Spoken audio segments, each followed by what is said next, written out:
একটা জিনিস যেটা খুব অবাক করলো সেটা হচ্ছে যেদিন রাত দখলের লড়াই ছিল মেয়েদের, সেদিন অনেককে আমি রাস্তায় নামতে দেখেছি। বহু নারী, পুরুষ, বাচ্চা, বুড়ো সবাই নেমেছিল রাস্তায়। কিন্তু তার মধ্যে একটা জিনিস আমি হাস্যকরও ঠিক বলবো না, কিন্তু দেখে আমার অবাক লাগলো। সেটা হচ্ছে যারা কিনা সারা জীবন বা এখনো অবধি লোকের কিভাবে ক্ষতি করবে বা লোকের ভালো হলে তার সহ্য হবে না, এরকম মানুষ আছে, তারাই আবার এই প্রতিবাদের মিছিলে রাস্তায় হাঁটছে।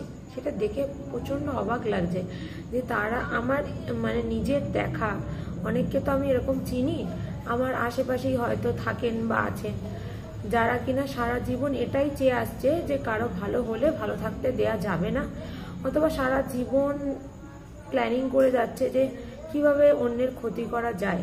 তারাই নাকি আবার রাস্তায় চিৎকার করে উই ওয়ান্ট জাস্টিস বলে কথাটা আওড়াচ্ছে এবং সবার সঙ্গে প্রতিবাদ মিছিলেও সামিল হচ্ছে, যেটা সত্যি অবাক করার মতো জিনিস।